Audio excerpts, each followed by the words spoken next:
Assalamualaikum warahmatullahi wabarakatuh. Perkenalkan saya Salsa Diva Yolanda.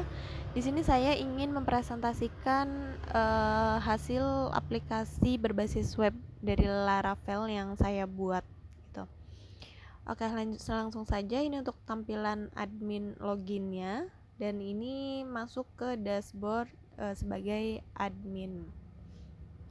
Nah, di sini ada beberapa data seperti user, supplier, kategori, bahan baku, pembelian, produk, resep produk, dan penjualan. Baik, kita langsung masuk ke kategori user. Ya, di sini ada data user. Untuk aktornya sendiri, hak aksesnya ada 3, ada admin, kasir, dan supervisor.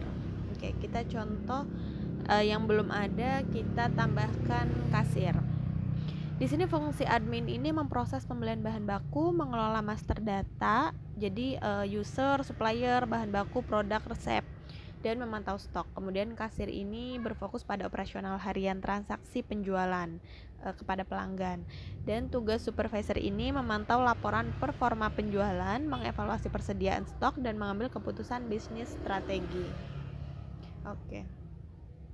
Ini sedang mengisi user, kasir, diperlukan password untuk sistem loginnya. Baik, ini langsung klik simpan, maka data user akan muncul atau kasir ini akan muncul. Lanjut kemudian ke supplier. Nah, fungsi fitur supplier ini untuk mendata seluruh vendor penyedia bahan baku secara terpusat agar memudahkan pengelolaan dan komunikasi saat stoknya menipis. Fitur ini juga terhubung langsung dengan modul pembelian ya. Jadi, setiap transaksi ini masuk mencatat asal-usul bahan baku secara transparan.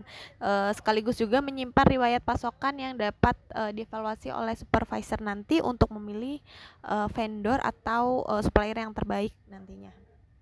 Ini kita contoh untuk menambahkan supplier seperti minyak kita yang mana kategorinya ini untuk kategorinya ini bahan baku minyak yang digunakan untuk menggoreng si produk ayamnya.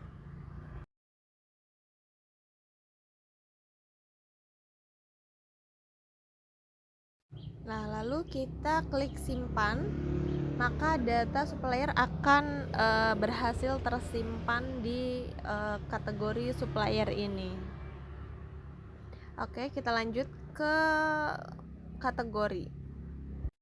Untuk fitur kategori ini sendiri fungsinya mengelompokkan bahan baku dan produk secara terstruktur agar pencarian data ini menjadi lebih cepat dan rapi. Fitur ini juga membantu admin mengorganisir stok gudang berdasarkan jenisnya, seperti contohnya ada bahan basah, bumbu, atau kemasan, dan mempermudah kasir juga untuk memilih menu saat penjualan. Jadi kalau untuk kasir, contoh pengelompokannya itu seperti makanan, minuman, atau menu paketan gitu.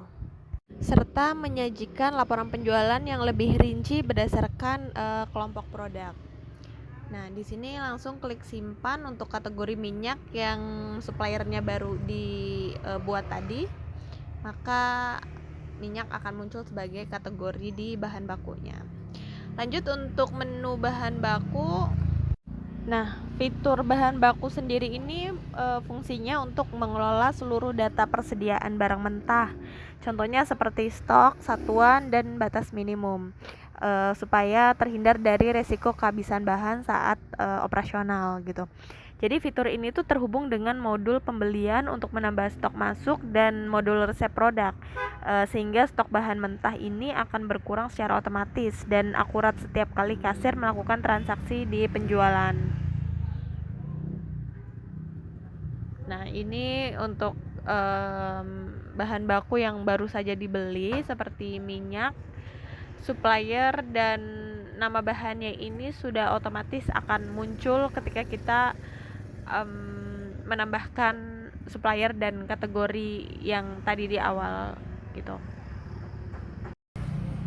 Lanjut untuk klik simpan, maka data bahan baku minyak yang terbaru akan langsung muncul beserta harga belinya. Dan alur fitur dalam aplikasinya ini Kemudian lanjut untuk ke transaksi pembelian. Ini contohnya seperti pembelian bahan baku. Nah, kita langsung aja ke tambah pembelian seperti minyak. Untuk tanggal pembeliannya itu sesuai dengan dimana tanggal bahan baku tersebut dibeli. Jadi ini fungsinya itu untuk mencatat seluruh transaksi pengadaan bahan baku yang dari supplier ke gudang ya secara sistematis. Modul ini juga otomatis menambah jumlah stok pada fitur bahan baku. Nanti setiap kali kita melakukan pembelian, maka bahan baku yang kita buat stoknya akan bertambah. Gitu. Nah, ini untuk data pembeliannya, untuk tanggal dan supplier bahan baku, jumlah harga. Untuk harganya ini otomatis langsung dikalikan. Oke, lanjut ke data produknya. Di sini saya baru menambahkan 2 produk seperti menu paketan ya, paket roket 1 dan paket roket 2. Jadi fitur produk ini fungsinya itu mengelola daftar menu yang siap dijual yang akan ditampilkan pada layar kasir nantinya kan saat transaksi penjualan. Fitur ini juga berkaitan ya atau berelasi dengan modul resep produknya. Jadi sistem dapat menghitung biaya modalnya, HPP, dan secara otomatis mengurangi stok bahan bakunya.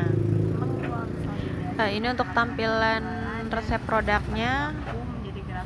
Untuk resep produk per paket ini membutuhkan beberapa bahan. Ini masih banyak butuh perbaikan. Kemudian penjualan. Nah, ini fungsinya ini sebagai sistem pos utama bagi kasir. Jadi agar memproses transaksi dengan pelanggan ini secara cepat dan akurat. Ini juga terhubung langsung dengan resep produk untuk mengurangi stok bahan baku secara otomatis. Kemudian merekam penerimaan uang serta mengumpan data transaksi harian ke dalam modul laporan penjualan dan dashboard untuk dipantau oleh supervisor. Ini untuk aplikasinya sebenarnya belum selesai, tapi akan terus dikembangkan lebih lanjut untuk perbaikannya. Seperti fitur laporan penjualannya akan diperbaiki lagi dan untuk fitur logoutnya akan diperbagus lagi. Terima kasih.